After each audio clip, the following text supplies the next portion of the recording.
All right, taping this top part of the podcast here. It is 7:30 Pacific time. We're doing that during the Cavs-Pacers game because that game ended about an hour ago, even though they're still playing it right now, and James Johnson just came in.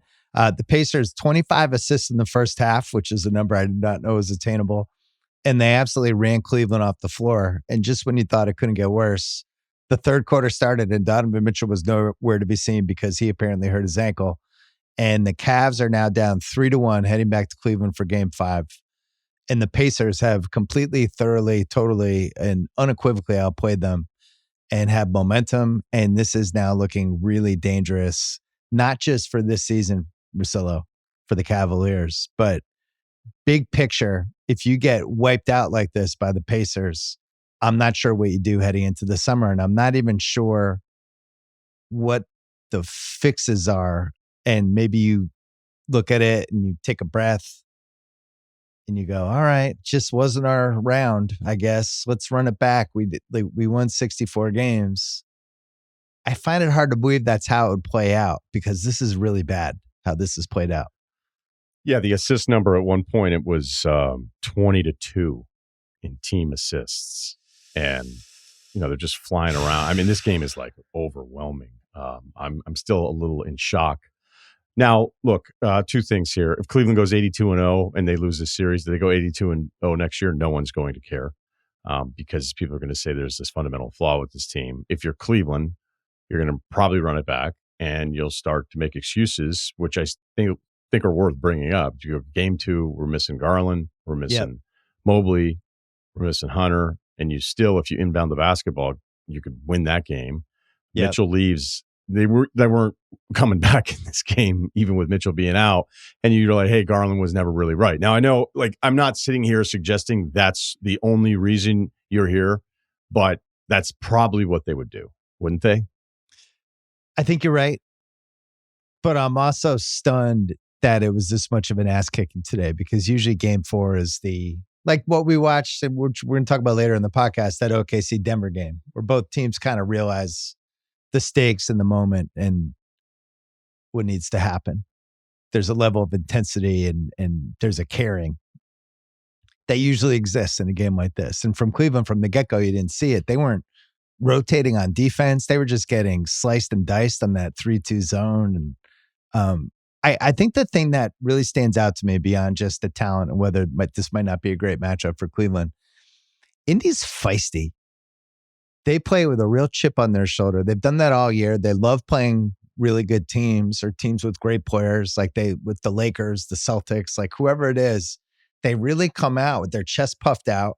They try to start shit. They're agitators. They have a real personality to them. And they kind of know who they are. They have a real identity. And for whatever reason, Cleveland feels like it's losing its identity as these playoffs go along. It's like, what is this team? Allen had a 19-12 in Game 3, and in Game 4, he got buried in the first half as that went sideways. But they have the Garland piece, which I know he's been hurt. He I know his stats are okay today, but he looks okay, not great. But you would think they're equipped to fill in if he's hurt or playing 80% because of how deep their bench is. And then the bench didn't show up. And then Mitchell basically was superhuman in Game 2 and 3, right? He did so much, his body ended up breaking down from it. It just feels like if these teams played 20 times, I'm not sure how it would go for Cleveland. So I can't decide if this is a bad matchup. Could this have happened if they played Milwaukee? What big picture, what does this mean? Was this like a mid-2010s Atlanta Hawks type team? Is there a road back for them? I'm swimming with questions and I have no answers. Yeah, there's a tweet. I think it's right. I don't know. Then double check it. But if you look at where Cleveland was this season, right? So 14 teams in NBA history that won at least 64 games and posted a margin of victory of 9 points or better. Yeah. 13 reached the NBA finals. The only team that didn't was the 15-16 San Antonio Spurs, right? Zaza, Kawhi. So was that year? Wasn't that the year after 17? That was Durant's first Warriors year, right? That 16 team, that was that weird NBA season where there weren't a lot of good teams that year. Remember? And they did well, but it was, we weren't ever really. It was always the Warriors' year. It always seems like it was going to be the Warriors and the Cavs. It was 17. So yeah. Look, I mean, this is pretty ridiculous that you would be this good, and then all of a sudden, like, is it just a bad matchup part of it? The crazy thing about Cleveland, like going into the year, it was how are you going to figure out a way to win in the playoffs with the Allen Mobley piece of it? Well, Mobley got better. Atkinson staggered them. I always think about that Cleveland comeback against Boston in Boston where they closed with Hunter and Mobley and took Allen off the floor because they didn't like the way Tatum was getting at him in switches. So I was like, okay, is this something that we'll see in the play? Like all of these basketball things that you would think that are part of the conversation, it doesn't really apply to now. You're sitting there looking at, hey, are they ignoring any of these guys in the space? It's like, no, Indiana's actually getting anything they want. I think the most impressive thing from this game, which is also part of what I think is absolutely correct, is that the Pacers have this real edge to them, is whatever they did from game 3 to game 4 in preparation of this 3-2 zone that Cleveland runs, they figured it out. And the coaching staff prepped these guys great. The execution of it was terrific. And you could see that Cleveland was scrambling because, really the zone stuff that we're seeing constantly throughout these playoff games, everybody knows this. You just got to figure out a way to get it to collapse. You got to get a way to attack the middle, and then you can attack off of that because you're trying to keep the ball out of the middle. They ran a roller going down the middle, and then either he goes to the rim or he kicks it back out, and they were doing it perfectly today. Yeah, they had a pick and roll with Toppin at the free throw line. He rolls, and then guess who he's finishing against? Because Mobley was at the top. Like when this thing was working in game 3, you're going, my God, Mobley is chasing everybody around and contesting and trapping and screwing up the first thing that you want to do. You have the luxury of having Evan Mobley at the top of a 2-3 zone, or excuse me, a 3-2 zone, because Allen can play underneath them. Well, in these minutes where Toppin was destroying them in the first half, Allen was out. So then they switched it to Mobley underneath. Then the Pacers got another good look, and then they brought him back, and then they went to man, and then Turner hit a 3, and then there was another play where they were like, okay, I think we have this. Again, they're down so big, you can't say, hey, now we're settled on defense, we know what we're going to do, and then Nesmith hits an end of a shot clock. So like everything that possibly could have worked out, I think started with them having a much better plan and being way more comfortable with the 3-2 that even TJ McConnell admitted. And that screwed us up a little bit there in game 3. So Cleveland thinks they have this answer. They have this defensive thing that they can do, especially when it's those two guys. And yet they got destroyed in a bunch of different versions of it tonight. Right. And the Pacers, I say this as the highest compliment I can give because I really love this team, but they look a little 2014 Spurs-ish at times with the way they play with each other and the ball moves around, with the added bonus that I think they're a really good transition team. And Halliburton, especially in a game like today, when there was one pass he threw, he was at midcourt and he just threw this lob pass in the corner, almost like watching a quarterback throw a lead pass to a receiver down the sidelines. He just casually threw it. And he had a guy running down and caught it like in stride, stopped and had a look. And I was like, this team sees angles that I don't normally see when I'm watching basketball. They really have fun playing with each other. They have all these guards. They pressure full court. I think they're a huge pain in the ass to play. I think you want to punch them in the face after like game 2, which we saw today. Mathurin, goats Hunter into a thing and then thinks he's the smart guy. And then they review it and they're like, no, actually you're getting tossed. But they just want to get under your skin. And I think they're annoying to play. It's no surprise to Celtics fans because this is a team that has come every time they played the Celtics, they brought it. They start shit. They're really hard to play. They have a deep bench. They're really good at home. They get a good crowd. And I think they're for real. I thought they were for real all year. With that said, I'm shocked that Cleveland could look this bad in an important game. And I don't know whether Mitchell, it took so much for him those first couple days with, such a burden. I'm not sure. I just think basketball is really hard now in 2025. When you have those games like that game that he had when he was literally dead at the end of the game, and you're doing everything, all the running and all the contact and the amount of times he was bouncing against people and finishing, and I don't know. I hate to shit on the old generations because, I love all that basketball, but I just think it's harder. I think these games are harder. I think they're more physical. They're more taxing. And it's a lot to ask from these dudes to put an offense on your back like that, Yeah, I mean, that might be, I mean, I'm open for anything, but to come out that flat and to let it get away from you that much, and, you still felt like the front line depth, Cleveland versus Indiana, like at what point would you Right. have gone, I think Miles Turner is going to be able to hold up here. I mean, every backup center minute for the Pacers this year, because they lost so many guys to injuries, you're thinking like, how are they going to ride this out with Turner? Because it still felt like Turner was somebody that you could attack. Granted, the shooting that he gives you and the spacing opens up a lot of the stuff that you're talking about and how they're able to attack. But it's just crazy to see 48 hours later, this look like a completely different series, especially when, the Cavs should be able to win a game on the road, which we saw. They've got to be kicking their ass still from game 2 for allowing that to happen. So there's part of me that still thinks like, man, if they had just inbounded, okay, then today happens and then it's 2-2. So where are we going with all this stuff? But I mean, Cleveland, if they don't win this series, which it doesn't look like it's going to happen, down 3-1 now, they are going to be like completely written off. And if they run the same group back, which is usually the default of what a GM would do, be like, hey, we're really good. This is what we did in the regular season. We had our hiccups that we mentioned at the top, which I'm sure they would say internally with each other. But this was just alarming to start a game that matters it matters this much. Yeah. And just at like, hey, it's 20. Okay, well, now it's 30. And then it's 40. It just was an ass kicking. And I'm still kind of shocked. Me too. Well, then if you're the Celtics, you win this game on Saturday. You have this Knicks game on Monday that's, I think, one of the biggest Knicks games of this century.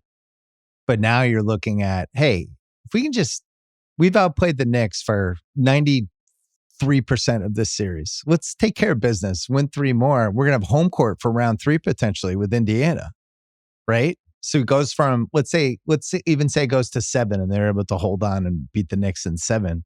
And game 1 of the next series is in Boston on a Wednesday, and you get the game 7 potentially at home too. It's an amazing turn of events when you consider a team won 64 games in the conference. And, I really believed in Cleveland. I thought this was going to be a really hard series because I'm also, as we've talked about many times, I just really thought Indiana was good, but I really was sold on Cleveland as a team. I thought they had a bench. I believed in Mitchell as a guy who could be the number 1 guy in a potential finals team. Thought they were there defensively, but the signs that were there, if you're really looking back, we talked about it some with the net rating for the last 25 games, last 30 games, and they just were better the first 30, 35 games than they were the rest of the year. And the defensive stuff was the stuff that I think there were some subtle red flags. They just weren't a top 5 or 6 defense anymore, really from the All-Star break on. And the question was why? What was happening? And then you see like today, when did he put Okoro? Yeah, Okoro was in there a bunch. But I almost felt like Atkinson was grasping for straws a little bit in this game. Like he's just trying lineups and players. I'm saying the first half, like, I hope Okoro has something. It's like, wow, you guys are at that stage? I hope Okoro can give us an offensive boost stage of the season. When Okoro got in there, it felt like it was kind of already over. But yeah, they're down 30. Ty Jerome comes in, and you're hoping like he can kind of be Ty Jerome. He's been awesome. And even in the game where he had a lot of points, I mean, he took 20 shots. You're like, man, a playoff game with Ty Jerome taking 20 shots, like we like him, but I don't know if I like him that much. And you would have thought, like, can he at least, not to be TJ McConnell, but can he be somebody who gets you into some really good stuff as you're trying to figure out the Garland situation with him being out, and then that turns into a disaster. Hunter today, 5 points, 5 fouls. So that acquisition hasn't paid the dividends that you'd expect it to have. The rebounding numbers, like granted, Indiana didn't miss, so there weren't a ton of potential rebounds, but 47 combined minutes when I wrote it down, when it was 98-64, those guys combined had 7 rebounds. Again, it also speaks to how well the Pacers are shooting the ball. But I'm going to ask you this, because as much as we're talking about the Pacers, like, hey, they're a feisty team, they're going to be a tough out. Defensively, you're right. Like, you start looking at the defensive rating as teams are closing the season. After the All-Star break, the Pacers were 8th. It's a team that went 20-9. Some of the Cleveland slip off, I think at the time we were like, all right, is that real, or is this a team that's just been cruising to the 1 seed the entire time? Yeah, the 1 seed locked. Yeah, so I mean, there's ways you can look at that, saying, hey, the Pacers number feels more real because they're closing and they're kind of fighting for everything, and the Cavs on the other side of it, like whatever. But let's just say the Pacers get through the East. Okay. I mean, have you ever thought of Halliburton as a top 10 player in the NBA? I don't know if I still would, even if they got to the finals. So it's kind of like whenever I looked at the Pacers, I'm like, man, there's a lot of stuff to like. I don't know if they're really going to go with this rotation. Are they really going to play this many guys? And the answer is yes. The defensive part of it has been real in the way that they've closed, because last year I just thought they were complete, like, all right, whatever, like, cool that you're in the Eastern Conference Finals, but I mean, I don't really take you seriously defensively. Right. They got some luck. Right. This would be unlike the blueprint that of all the things that you think are real in the NBA. Yeah.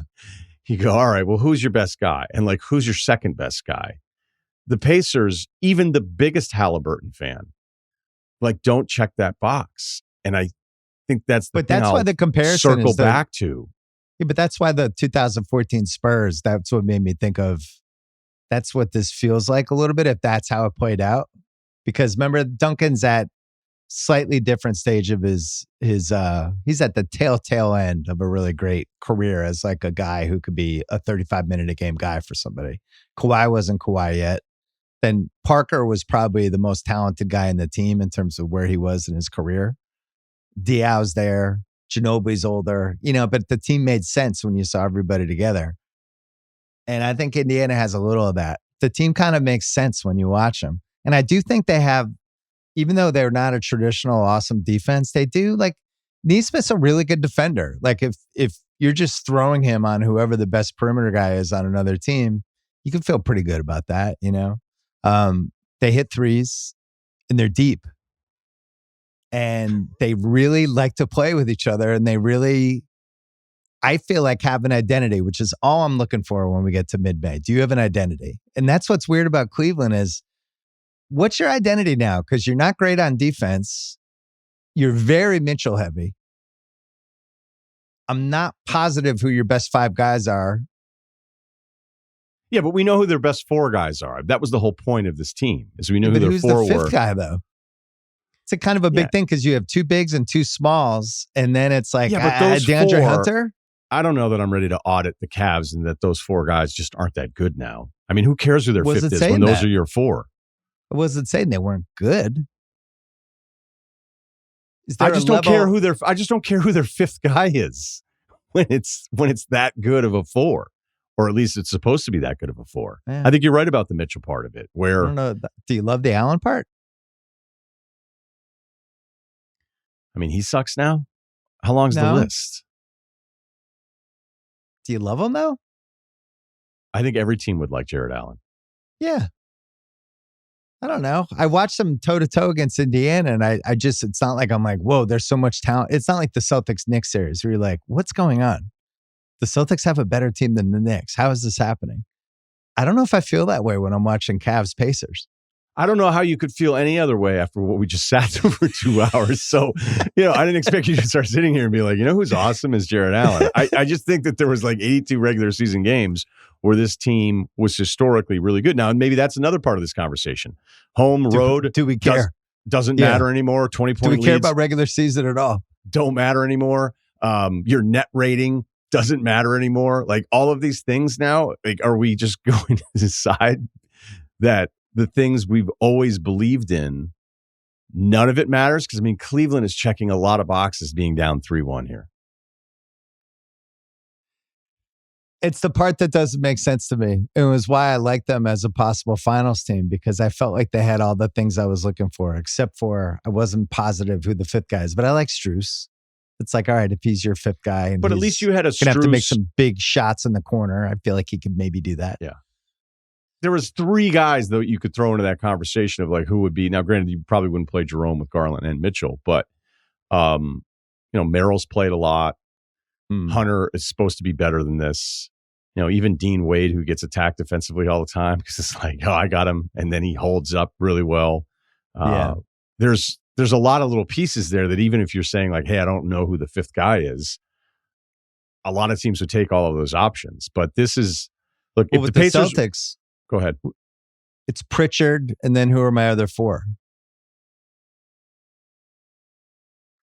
What are you talking about? I was joking. Just trying to figure out my 5. I start with Pritchard. Oh, I see what you're Probably saying. Tatum second. Yeah. Are you sure? Pritchard. Are you ready for Pritchard versus TJ McConnell in the ESPN commercial? Is 30 shots For too many round three? shots for Pritchard in a playoff game?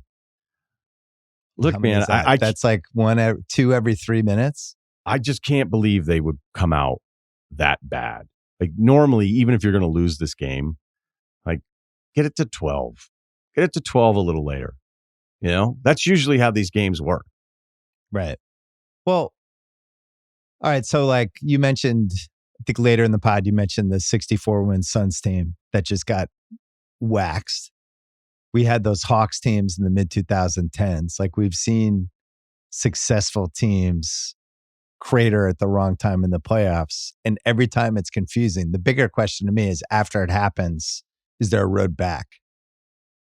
Because the only time I could think of a road back where the road actually came back was that Spurs, the Ray Allen shot. And then they came back and they even think like, oh man, that's it. They're never coming back from that. And then they came back the next year. The Celtics in 23, Miami, losing the first three where it's like, that's it, blow this thing up. This is a wrap. Then they came back and they won the next three. It's like, all right, what is up? Tatum got hurt in game 7. Maybe we just need to trade Marcus Smart and Grant Williams and, fix around the edges. But normally when it goes bad like this and you really take a shit in a series, it usually doesn't come back. Like that's usually, we look back and be like, when they start making like a big trade 2 years later, we're like, we should have known because that series in 25 when that Pacers game, like we should have known. That was when we knew that nucleus wasn't going to work. It's usually how it goes. A couple things. One, that Hawks team that won 60 games in 14 and 15. Artificially inflated 60. I just don't think they were that good. Yeah. Well, they were, compared to when you look at the net rating, points per possession, all that shit, they were not at the level of what this Cavs team was. But, No, didn't they win like 64 games one of those years though, or 62? I think it's just 60 that one year where they made it to the Eastern Conference Finals and they got swept. But I'm doing a 7-part documentary about them. I got to figure it out. No, that's going to be exciting. Let me know when you want to do the Kevin Willis. We got to lock down Joe Johnson. Still trying to get an interview with him. So, when that Hawks team comes up short, you're also going up against LeBron. Yep. So did you ever go on the radio and say, I think they could upset LeBron? Or were you always like, I've never taken this seriously ever at any point? No, I remember that team annoyed me because they wanted like 5 guys in the All-Star team because they were in first place. Yeah. And they're like, yeah, that's probably not a great way of doing the All-Star roster. 5 maybe an exaggeration. Maybe it was 4.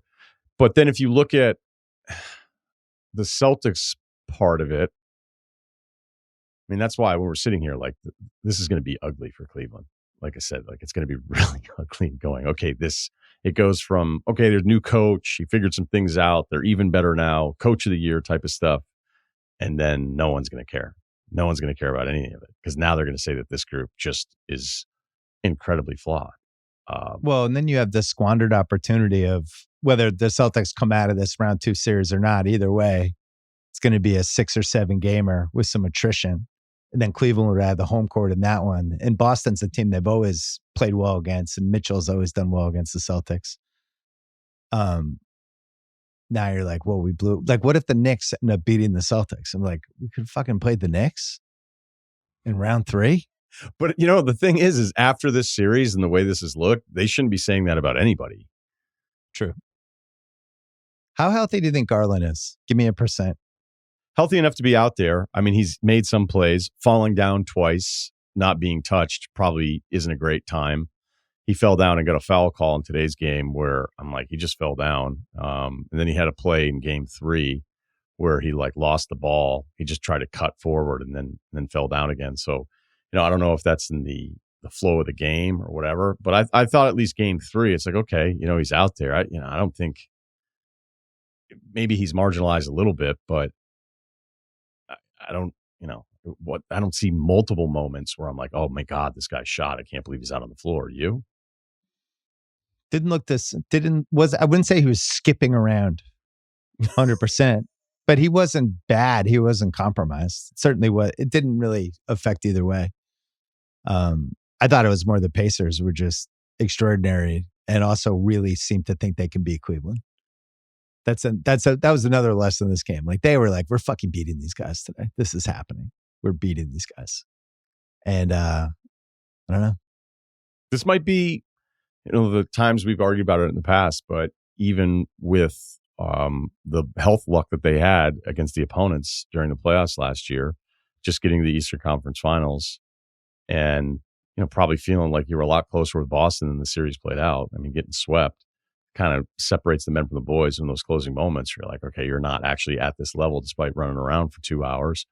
But maybe that's all they needed. And the strong close and a guy like Halliburton who does not care, which is why I think so many players despise him. But you need somebody like that. You need somebody who thinks, especially when you have that many times with the ball and everything that you're controlling there, you have to think you're better than everybody else. And he carries himself that way.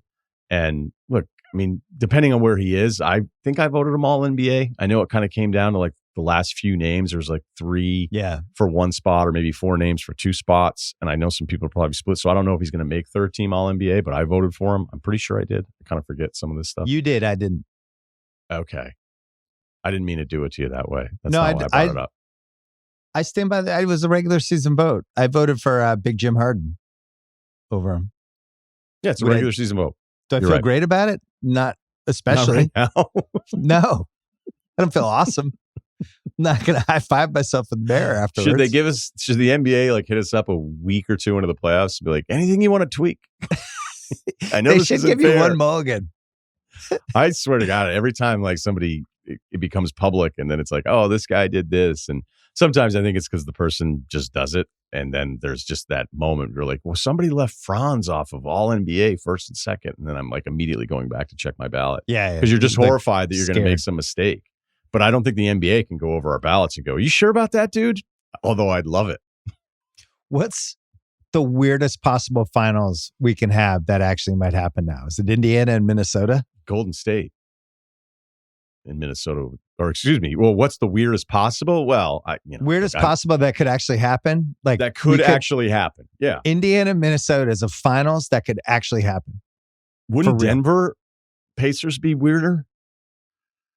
I mean, the ABA part would be weirder, but Jokic being in the finals, I'm just trying to picture like a finals that people in our life who don't really follow basketball, like my mom, like who's in the finals this year? And I'm like, it's Indiana against Minnesota. And she's like, what? Or my wife. That's one of those. Yeah, Minnesota has this guy, Anthony Edwards. He was in an Adam Sandler movie. And Indiana just has a bunch of guys you've never heard of, but they're really fun to play or fun to watch. And that's going to be our finals. We would be defending ourselves against the ratings argument that would come out then. That probably wouldn't be a great time for some of the current back and forth. Pacers, T-Wolves. Like, hey, they shouldn't have shut your wad. Shut your wad a little early. You see some of the players' tweets? It's all connected. By the way, you know what would be a really good finals? Indiana, Minnesota. I would really enjoy those games. Good battle. I guess I don't look at like Minnesota as surprising, but they're another team, Western Conference Finals, same as the Pacers. Eastern Conference Finals, I felt like Minnesota had a much better chance in that series than the Pacers did last year. Maybe, I don't know, this sounds stupid, but were we just due? I mean, we're not even there yet. We're not even through the second round. So like due for just like a completely wacko. Yeah. Are we just due for one of these instead of every year going, okay, it's this team versus that team. All right, well, they have one of the 5 best players in the world, and they have 2 of the 10 best players in the world, and that's the way the sport works. I have the conference odds from right before round 1.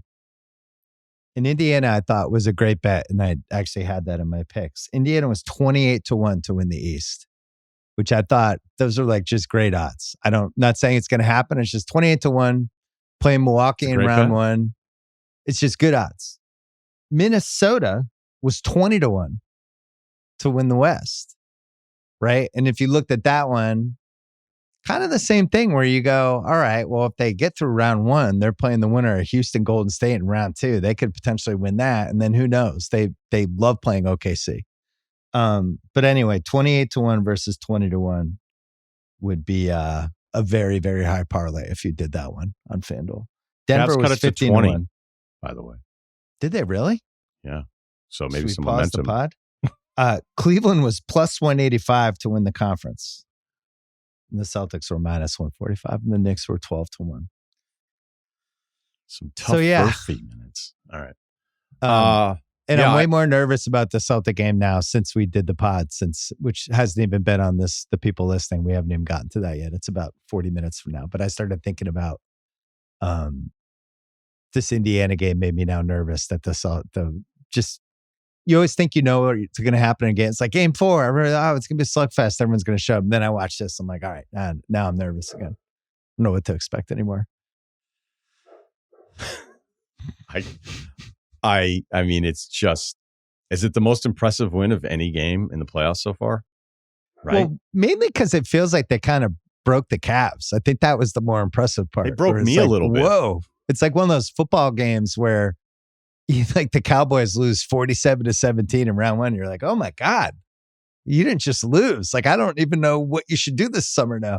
This episode is brought to you by Degree Original Cool Rush Deodorant. Remember last year? People got really mad when Degree changed their Cool Rush formula. One dude even started a petition. What was up with that guy? Well, guess what? Degree listened. They admitted they messed up. They're bringing back the original Cool Rush scent, and thank God.